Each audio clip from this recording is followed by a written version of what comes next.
Level 1. Direct Power. Direct power is the simplest kind. You can personally make something happen. Your hands build it, your voice commands it, your body moves it. Physical strength lets you lift what others cannot. Money in your pocket buys what you need right now. Skills you mastered allow you to fix, create, or solve without waiting for anyone else. Personal charisma makes strangers listen when you speak. The power lives in your muscles, your wallet, your brain, your presence. When you walk into a room, things change because you are there. You can throw a punch, hand over cash, write the code, or charm the crowd. No permission needed, no system required, just you and your ability to act. At first, this feels like total control. You do not need anyone's approval. If you want something done, you do it yourself. A strong person moves the furniture alone. A skilled carpenter builds the table without help. Someone with cash buys dinner for the table. A charismatic speaker commands attention the moment they start talking. No middlemen, no bureaucracy, just raw capability turned into immediate results.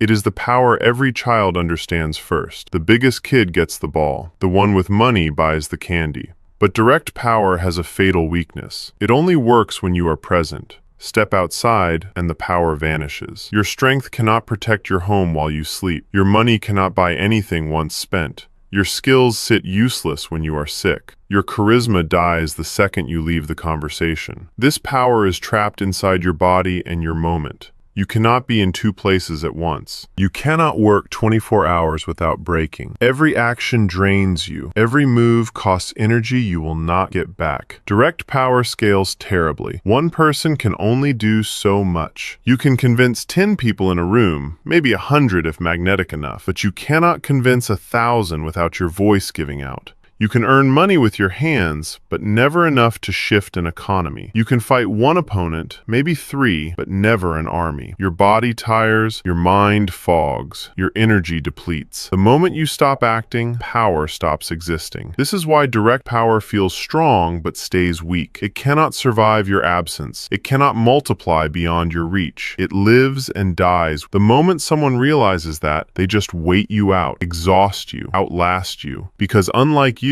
systems do not sleep. Titles do not tire. Influence does not need to be in the room to keep working. What if there was a way to borrow power instead? To wear authority and command obedience without earning it yourself? Level 2. Positional power. Positional power does not come from you. It comes from the role you occupy. A manager gives orders and employees follow, not because the manager is stronger or smarter, but because the title says they should. A judge speaks and the courtroom listens. A police officer raises a hand and traffic stops. A teacher assigns homework and students comply. The power belongs to the position, not the person wearing it. Strip away the badge, the gavel, the corner office, and the obedience disappears with it. This is borrowed authority. You step into a role that already carries weight, and suddenly people treat you differently. Strangers respect you, subordinates obey you, systems bend around you, but none of it is yours. You are renting power from an institution that built it long before you arrived. The uniform makes you powerful. The job title opens doors. The credentials command attention. Take them away, and you are back to level 1, relying only on what you personally bring.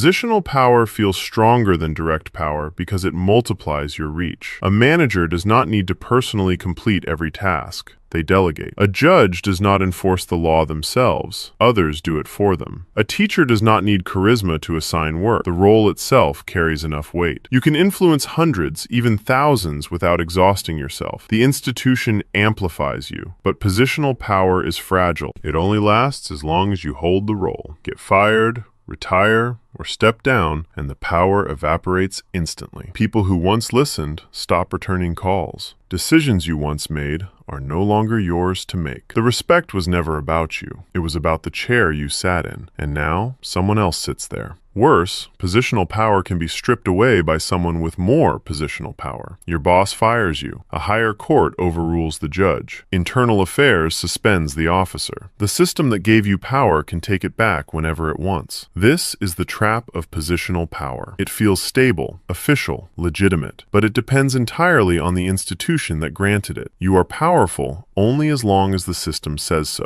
What if people followed you because they wanted to, not because they had to? What if loyalty survived beyond the title? Level 3. Relational power. Relational power is different. People listen to you because they trust you, like you, or depend on you. No title required. No uniform needed. They follow you voluntarily. This is the power of social networks, alliances, reputation, and influence. A friend asks for advice and takes it seriously. A mentor speaks and protégés listen. A community leader suggests action and neighbors join in. The power flows from connection, not command. This kind of power survives job loss. You can lose your position, but relationships stay intact. A fired manager loses authority over employees, but a trusted colleague keeps influence within the team. A retired judge loses the gavel, but decades of built reputations still open doors. Relational power moves with you because it lives in how people see you, not what role you hold. It is personal, earned over time through consistency, reliability, and care. Building relational power takes patience. You cannot force trust. You cannot buy loyalty. You have to show up repeatedly, deliver on promises, and prove yourself worth believing in. Every interaction is a deposit or withdrawal. Help someone and they remember. Betray someone and they never forget. Over months and years, these exchanges build a network of people who value your opinion, defend your name, and amplify your message. When you speak, they listen because they have learned your word means something. Relational power also scales better than direct power. One trusted person influences 10 others. Those 10 influence 100. Your reputation spreads through stories people tell about you. Your ideas travel through conversations you are not part of. Someone you helped 5 years ago recommends you to someone you have never met. The network grows organically, compounding your reach without draining your energy. But relational power still has limits. It requires maintenance. Relationships fade without attention. Trust breaks if you stop showing up. Influence weakens when you lose touch. You have to keep investing time, care, and energy into the network. Miss too many calls, ignore too many messages, break too many promises, and the power dissolves. Relational power is stronger than positional power because it is voluntary, but it still depends on you staying active, present, and engaged. What if there was a way to build power that worked even when you were not around? A system that perpetuated your advantage automatically, bending society in your favor whether you lifted a finger or not. Level 4. Structural power. Structural power means you do not exert power. The system exerts it on your behalf. Laws advantage you. Institutions protect your interests. Economic structures funnel resources toward you. Algorithms prioritize your content. Society bends in your direction even when you are asleep, even when you are dead. This is power built into the architecture of how things work. Consider zoning laws that keep affordable housing out of wealthy neighborhoods. Nobody has to actively exclude anyone. The rules do it automatically. Property values rise, taxes stay low, and certain people simply cannot afford to live there. The system maintains inequality without anyone lifting a finger. Or consider tax codes written to favor capital gains over wages. Investors pay lower rates than workers. The law itself redistributes wealth upward, quietly, legally, year after year. Structural power is invisible until you look for it. Algorithms decide who sees your posts, who gets job interviews, who qualifies for loans. If you design the algorithm, you control the outcome without making individual decisions. Banks built credit systems that reward people who already have money and punish those who do not. Highways were built through poor neighborhoods, not rich ones. School funding tied to property taxes ensures wealthy areas get better education. None of this requires active cruelty. The structure does the work. This is where power becomes ambient. You do not need to be present. You do not need to convince anyone. You do not need relationships or titles. The system perpetuates your advantage automatically. because the rules were written with you in mind. Someone born into wealth inherits structural power. Their money grows through investments designed to favor capital. Their children attend schools built to maintain class barriers. Their mistakes get second chances because institutions protect people like them. But structural power has a weakness. It requires resources to build. You need money to lobby for favorable laws. You need influence to shape institutions. You need control over capital to design economic systems. Building the structure takes years, sometimes generations. And once built, structures can be torn down. Laws change. Institutions collapse. Revolutions rewrite the rules. Structural power is durable, but not permanent. What if there was a level beyond the system? What if you could control what people believe the system should be?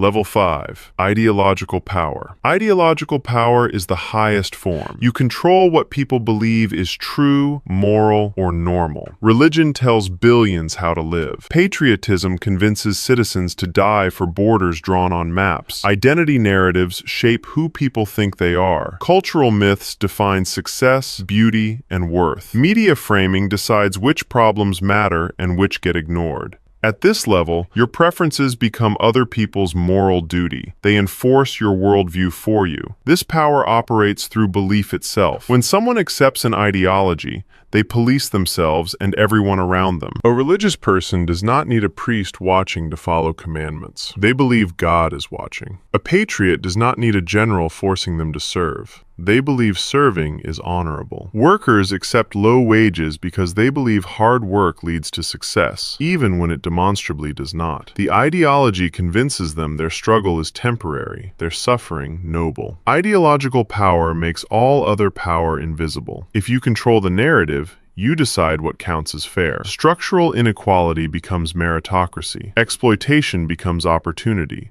Obedience becomes virtue. People defending the system believe they are defending truth, justice, or natural order. They cannot see the strings because the ideology taught them the strings do not exist. Challenge the system, and they do not see liberation. They see heresy, betrayal, or insanity. This level of power multiplies infinitely. One believer converts 10 others. Those 10 convert 100. The ideology spreads through families, schools, media, and culture until it becomes common sense. Questioning it feels dangerous, crazy, immoral.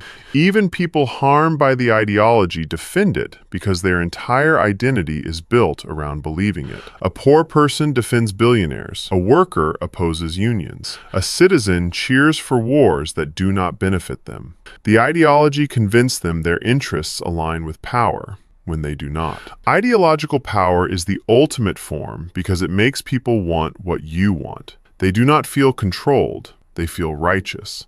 They enforce your rules on themselves and punish anyone who resists. You do not need to be present. You do not need a title. You do not need relationships or systems. The belief does everything. And once an ideology roots itself deep enough, it survives even when the original source is gone. The idea becomes immortal, replicating itself through generations, shaping reality long after its creators are dust.